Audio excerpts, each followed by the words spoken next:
Hi everyone.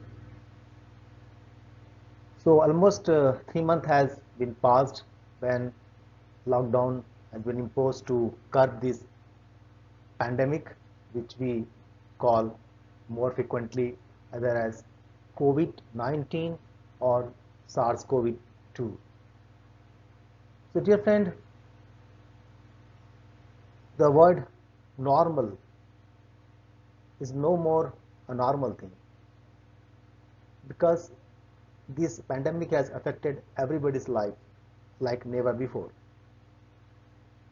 And the word normal is being now replaced by some very new terms like social distancing, quarantine, and so on. And all this situation is the outcome of this deadly pandemic which we all are facing, and we had to accept it as a challenge. So my today's topic of this conference is focused around the same pandemic, SARS-CoV, because since last 2 months, along with my genomic work which I am conducting here on a different species, salmon, Atlantic fish, I am also analyzing this genome which is being deposited from India. So I will be talking about what is the present scenario of this outbreak in the light of genomics. So dear friends, really we are facing a very hard time, and if we see the recent happening all across the world, including our country India, the things are reeling towards normalcy. But one thing is very important to remember: though we are moving our life or putting our life back on the track, but one should not forget about the organism which is responsible for this situation, a virus, because microorganism to which category this virus belong, they have some very peculiar and special characteristic feature that they do not stop at the frontiers. So what I personally believe is that as the microorganism or the organism do not stop at the frontier, so it is the responsibility of the researcher, all the stakeholders, not to stop here, considering that now everything is normal, or now in other words you can say all is right or all is okay, because this bacteria or viruses, they have the feature of lag period. They undergo lag period, and after, with lag means that they stop dividing or multiplying. Okay, and after that, their main reason to that put a organism, especially microorganism, under the lag period, or we call as a dormant phase. That may be unfavorable conditions, lack of nutrients, and so on. So under this condition, nature has given them a very special property that they undergo dormancy. And this dormancy doesn't mean that they are being eradicated. So this is very important to curb this disease. So I will now move to my other slides to discuss how SARS-CoV pandemic is uh, being revealed or being studied using genomics technology. From now, you won't see me, you can only listen me just to enhance the better visibility of my text on the slides. So now let's discuss why genomics is important to study or to tackle COVID-19 outbreak. So the basic difference is that why we require genomics is that there's a big difference lies in genetic and genomics, because genetic is the study of a single gene or partial gene or maybe two or three, while genomic the study of entire set of genes that represent an organism. So genomic has, of course, more information compared to genetics, or you can say in other words, genetics is just a tip of the iceberg, while genomics is what that lie underneath. So this is the basic difference, that why the information which is being obtained or gathered from genomic is very, very huge, enormous. And because genetics has some limitations, by when you sequence a single gene, it is not possible to sequence beyond 1.5 kb or 1500 base pair using conventional PCR. But genomics enable you to sequence the entire genome. So there, the sequencing or the length is not a limit. While in genetics, where conventional PCR is being used, the length matters. So that's why genetics is almost now being replaced by genomics, because the enormous information genomics provide.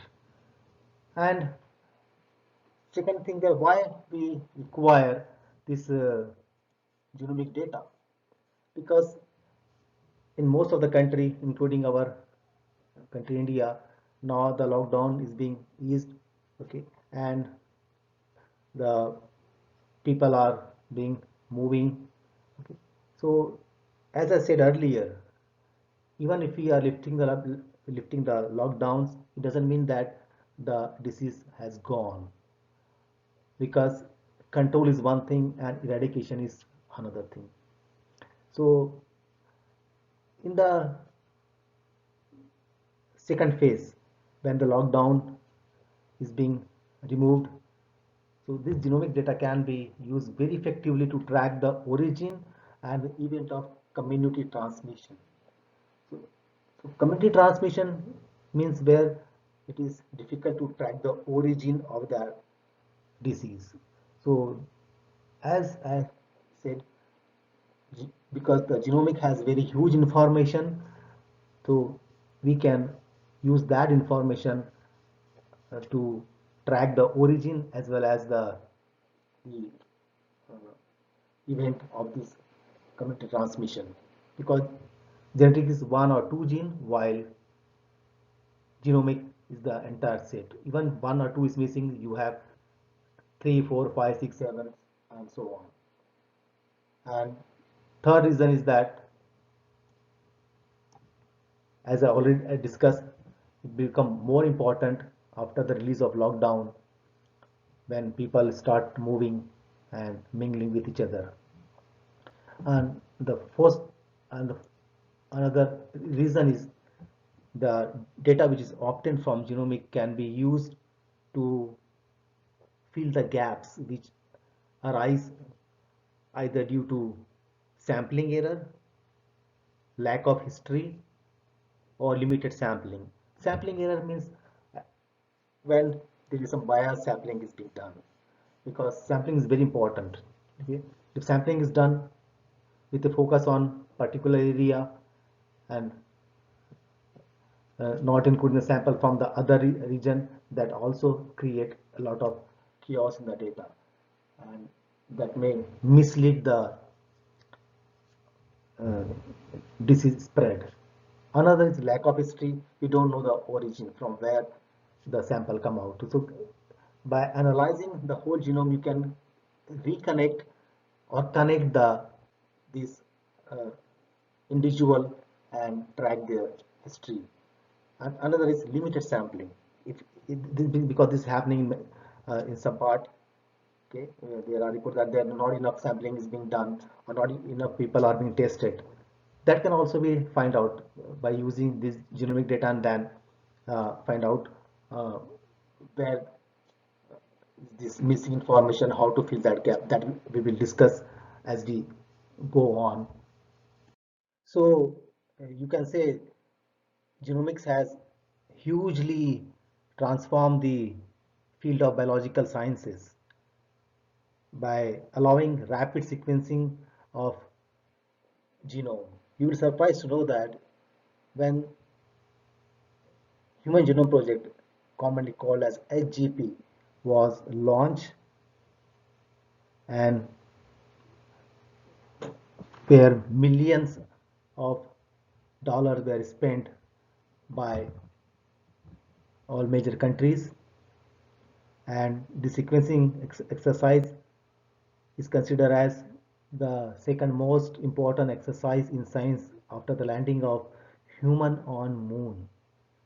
So it was such a big breakthrough in the field of science that 3.2 billion base pair of human genome was sequenced and millions of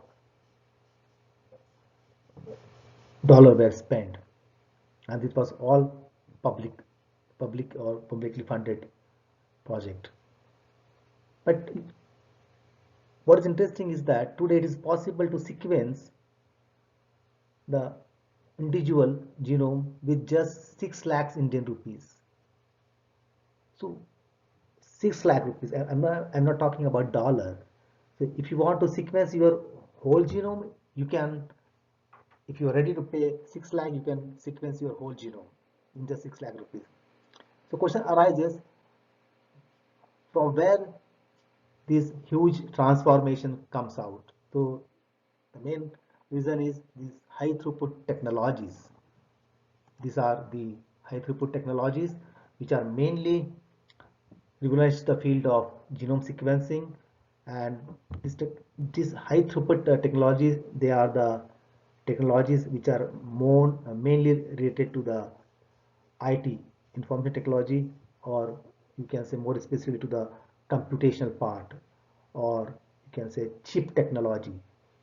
So that's why the concept of lab to chip has emerged. So this is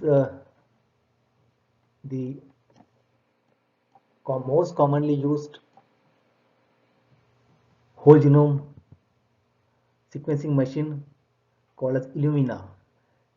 It's a company, it's a platform, okay. And so Illumina is the platform that is being used to sequence genome. There are some other methods are also there, but Illumina is the more uh, preferred worldwide. And another very interesting thing that has come out recently is called as nanopore sequencing. Nanopore is so small that it's just like your flash drive or pen drive, we call it. You can connect it to the your laptop using a USB, but only limitation is that it it can be used only for small genome like uh, bacteria and viruses. So yes, COVID genome is very small too, only 29,000 base pair. So it's an ideal tool to use this nanopore for uh, COVID genome sequencing. You can see in the picture. Only you have to drop the genomic DNA on the chip and connect it to the laptop, and the sequencing goes on, and you have huge data of in the form of uh, gigabyte. That is all raw data that you have to analyze further using the, the computational field. So, how we plan our study? We have not done any sequencing of any viruses because uh, only specific labs are allowed to do virus related work because of the great health hazard associated with these virus viruses. So there are 4 levels of labs that allow to deal with viral research. Level 1, 2, 3, and 4. If I am not wrong, this SARS-CoV belongs to the highest level now, level 4 lab. The lab which are allowed to do very or to handle very dangerous viruses like Ebola and so on. So what we did, we obtained the genome of the SARS-CoV deposit from India in the GISAID public database. So GISAID is a very important database and become very famous with the emergence of this COVID-19 outbreak. GISAID is a public database founded by a non-profit organization with its headquarters in Munich, Germany. So it is being formed mainly by the initiative taken by the G20 nations, and along with the COVID-19 genome, this GISAID also harbor genome from other viruses related with flu. So this is a fantastic database or repository of influenza viruses. So GISAID is a one global science initiative. So you can see here there are roughly 49,000 viral genome are currently available in the GISAID only for COVID, and so this is 49,000 genomes. So this is a very huge repository, and this is available freely for everybody to download. Only thing is that you have to acknowledge it when you publish anything. So we obtained this genomic information of SARS-CoV from this database. So let's move to the next one. So what we did, we downloaded 286 whole genome of SARS-CoV deposited from India in the GISAID database till May 2020. So aligning this genome is one of the biggest challenge in the analysis because each genome of the SARS-CoV is 29 kb. I mean 29,000 base pair long. So aligning 286 genome where each genome is 29 kb is not a very straightforward method. So you are depend and rely on a very high computation or high end computers. And for this alignment, we use the CIDAR computation facility available at Toronto, Canada, and we use one special program called a muscle.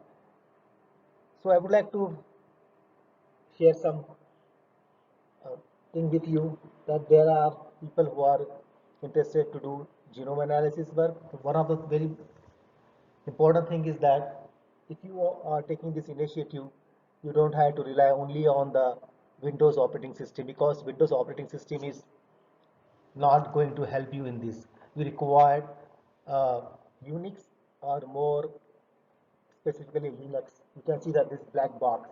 So this is the one window of this CIDAR high competition facility which I'm using uh, here along with my co-workers.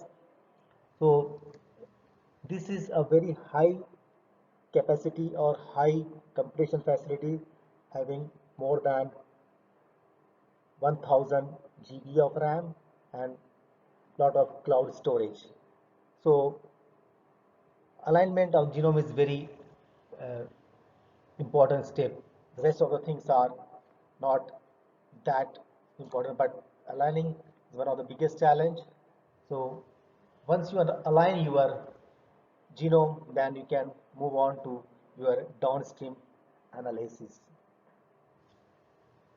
So after aligning the all 286 genome, our next step was to analyze this aligned sequence information, and we call this as phylogenomic or phylogenetics.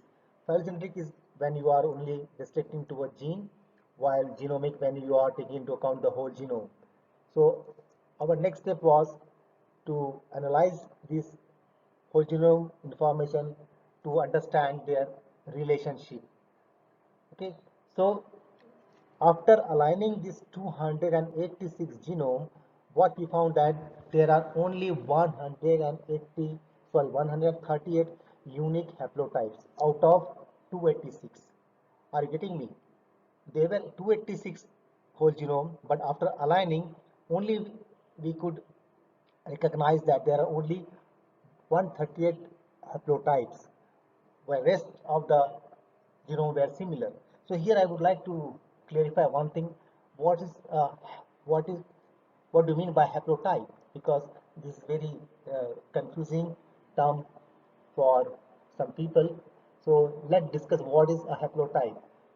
So this is haplotype 1 or one genome where you have a mutation at 1, 2, and 3. This is sample 1. In sample 1, or you can say genome 1, you have mutation at this position 1, 2, 3. In sample 2, you have mutation at 1, 2, 3, and 4.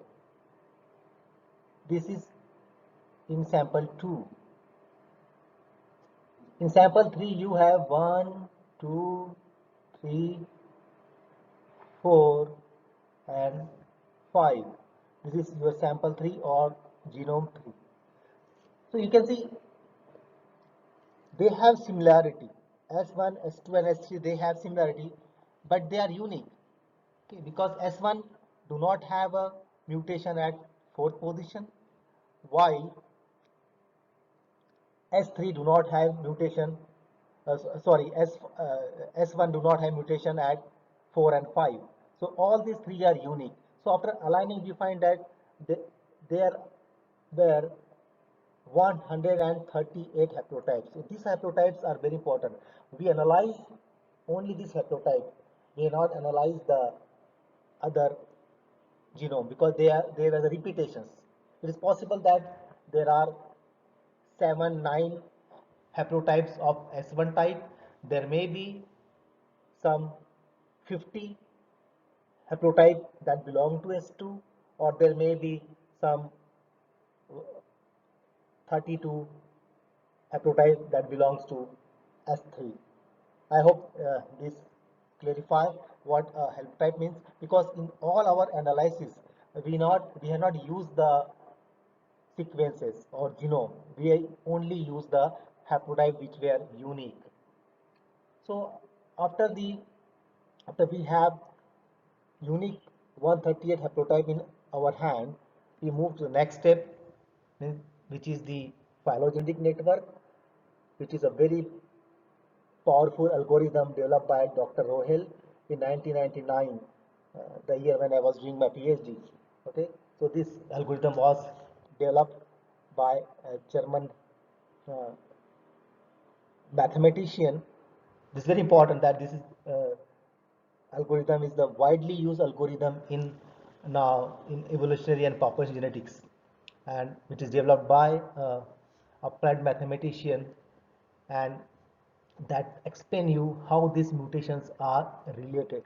Because once you calculated the haplotype, because this haplotype, as I mentioned here, they all have some mutations positions, okay, at you can see here. So these are very significant because we have now you have to relate these mutations with compared to the other samples. So those who are related Okay, accommodating mutations, you can build a network and find out their relationship. So the main task of this phylogenomic is to understand the relationship between these samples or genome to know how they are being related. Let's move to the next slide. Oh, then you can see that the whole 286 whole genome information is being mapped to a single slide, which we call it as phylogenomic network. So this is the crux of the study. The entire 286 whole genome information is being narrowed down to 130 haplotype, and all these 130 haplotype they are put on a single slide in the form of small varying diameter circle. So even a layman can understand this relationship, which is very difficult to know otherwise. You can see here all these different colors represent different countries. The historical sequence from outbreak sequence from China is here in the yellow. You can see here. Okay, while this color fluorescence represent Gujarat, this saffron represent Telangana, and this pink represent Delhi, green Tamil Nadu, and yes, Maharashtra represented by this violet color. Okay, so all these color represent different states of India.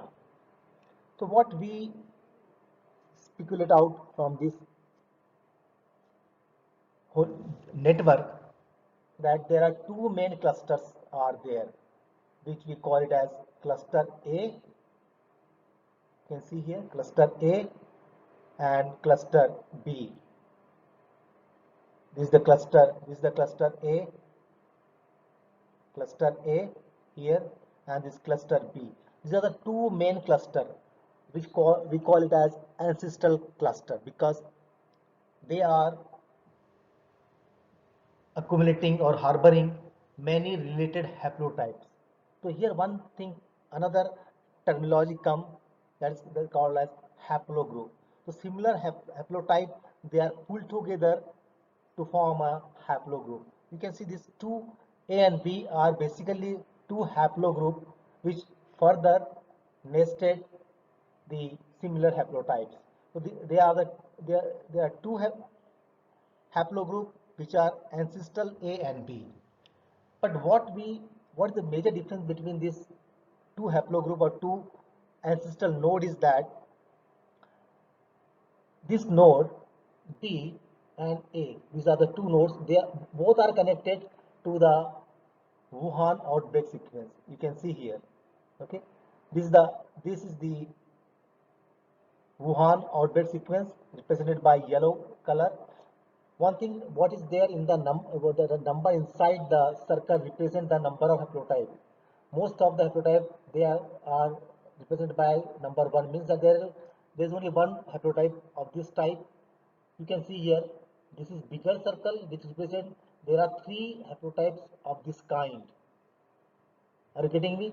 The bigger haplogroup, the biggest haplogroup has 30 haplotypes. That's why it is called as uh, ancestral cluster, because it's further nesting similar haplotype to form a bigger haplotype. So B haplogroup has 30 haplotypes, while A haplogroup bear 13 haplotypes.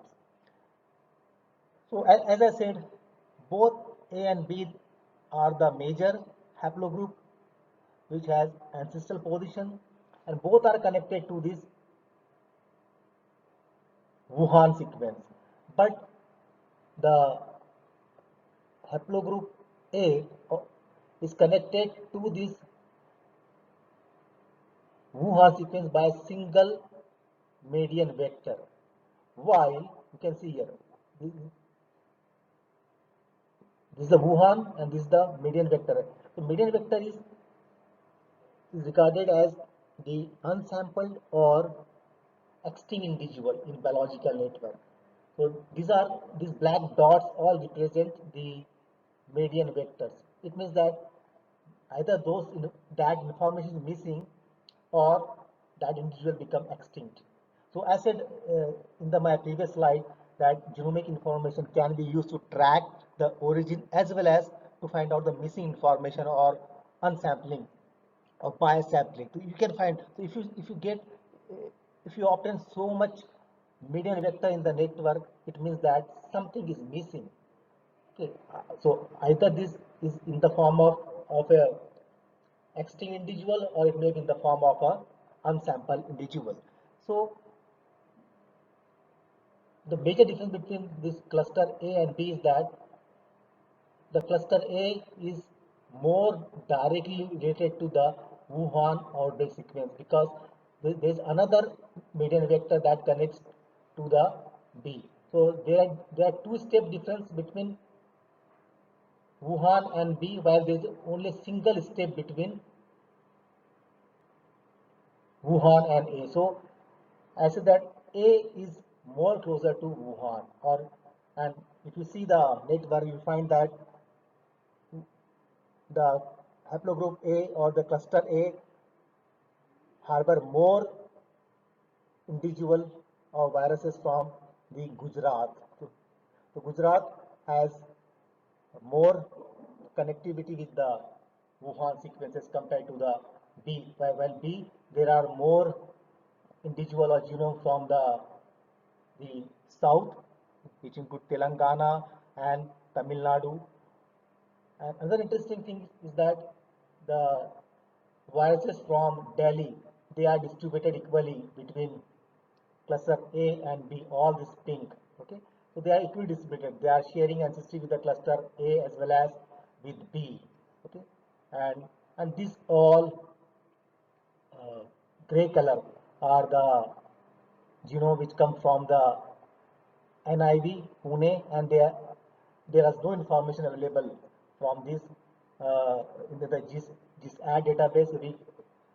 We call them as unknown origin. You can see here sample of unknown origin here. Yeah, because there is no information available in the GISAD database, but they are also connected to the Wuhan sequence here. You can see here. Okay, and some are connected to haplogroup A as well as haplogroup B. The viruses from our state Maharashtra, you can see here, yeah, this one is connected to haplogroup B. Okay, and so this network will tell you so many important things. Another thing is that you can watch here this another cluster which is coming out from the this cluster B, okay, is further deriving or giving rise to more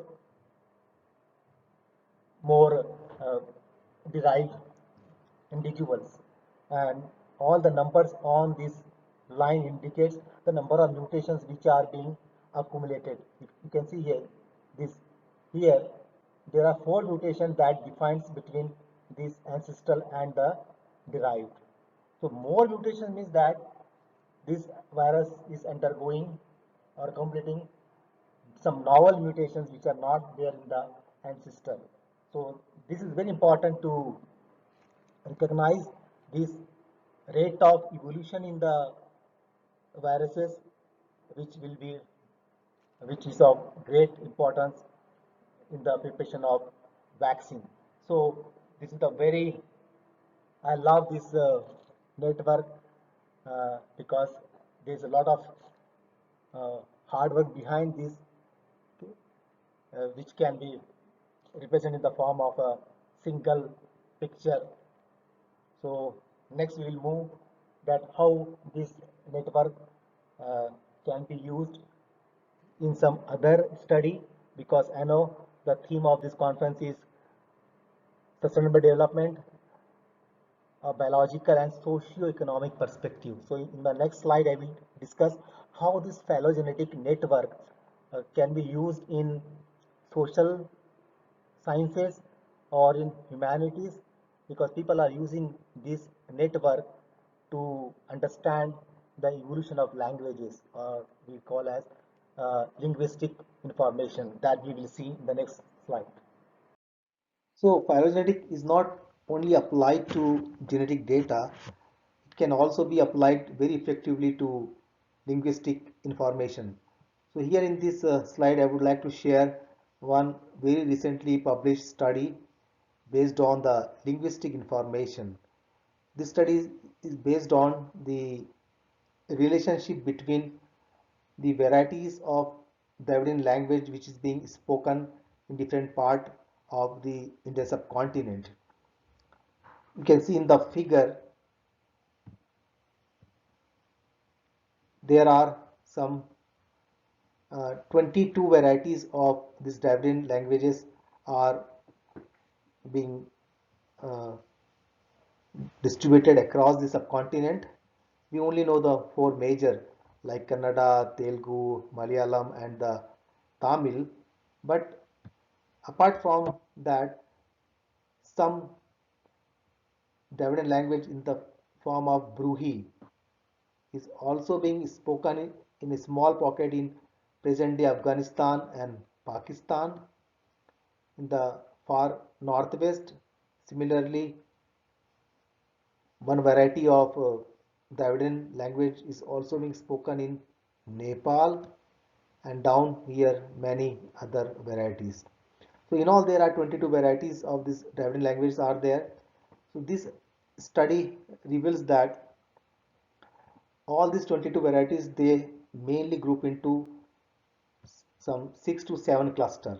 If you remember, if you go back to the previous slide which I shared about the genomic data, you will find this cluster A and B and in the data. Similarly, you will also find this cluster here also. If you take this cluster, pink color, you will find there are 8 to 9 varieties of Dravidian languages are included, like the Kurumba, Kota, Toda, Tamil, and so on. And you go to the upper side, this blue, the Kolami, the Gada, and the Gondi spoken by the Gond, and the Kolami spoken by the Kolam tribe, also found in the Andhra and in the Yavatmal district. So this is a fantastic tool to understand how languages evolved. What's important here is that the information which is being used here is the cognate. I hope you understand the cognate. Cognate is a word that derived from some root word. Root word are the cognate, and by tracing this cognate, you can find out the relationship and find out which is the derived and which is the ancestral one. I will give one example. In French, bank, and in English it's called bank. So these are the cognate. Similarly, there is one product and creative. So, so if you want to analyze any linguistic information, you have to focus this cognate, and by tracing and by connecting this cognate, we can build network like this. So what is important and interesting about this study is that these studies come out mainly by from the European lab. So like Australia and Sweden, Swedish lab. Of course, the first author Vishnu Priya, uh, she herself a Dravidian. She had two affiliations in this paper. One is WII and another is from Max Planck Institute. So I think by collaboration we can also uh, involve the people from different languages to understand how these languages evolve. So after building phylogenetic network to understand the relationship between all these virus isolate, our next step was to understand how this virus is actually or this infection is progressing in the real time. Uh, I mean, uh, what is the present, past, and the future trajectory of this pandemic in the context of India? So for this purpose, we use some very hardcore Bayesian analysis, and we use two model here. One model is coalescence constant. We call it as A here. Okay, and here is the plot. And another model we call it as coalescence exponential. We illustrate here as B. So constant means that assuming that the population is constant of these viruses, and in model B we assume that the growth or the infection is increasing at exponential rate. So when we plotted this graph, we find some very diverse and very different information. So for coalescence constant, what we found that starting January, the infection reached its peak at around mid of the February. You can see here in the, and after mid of February, the curve flattens or it reaches the plateau. Okay, so all is well here after mid February. But when we use the second model, coalescence exponential, the things are very drastic and very different from model A. There is a continuous increase. So you can say that in other words the growth is skyrocketing. So this is very alarming situation. And also if you see the current scenario, the number of uh, positive is on increase in our country also. So that's why we need to be cautious and should not take things for granted. So based on this, our two projections. So finally, we reach the conclusion of our study.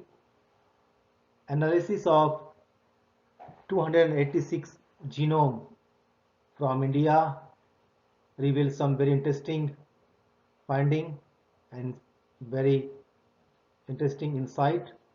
First is that we identified two main clusters in the present day Indian population, which we illustrated in our phylogenetic network as A and B. And these two ancestral cluster also represent possibility of two main strains which are circulating in the Indian population. Also, our analysis reveals that there is some locally derived subcluster which is being evolving from this two main ancestral cluster.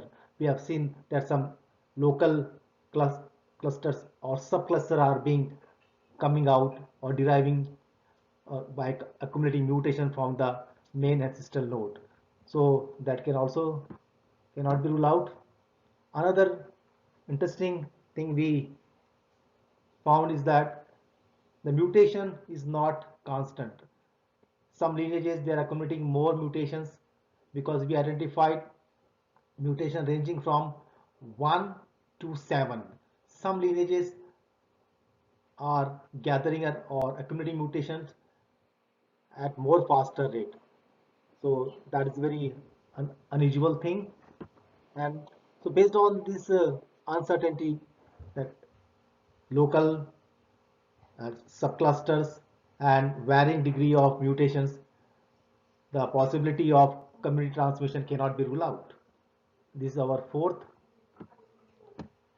point in conclusion.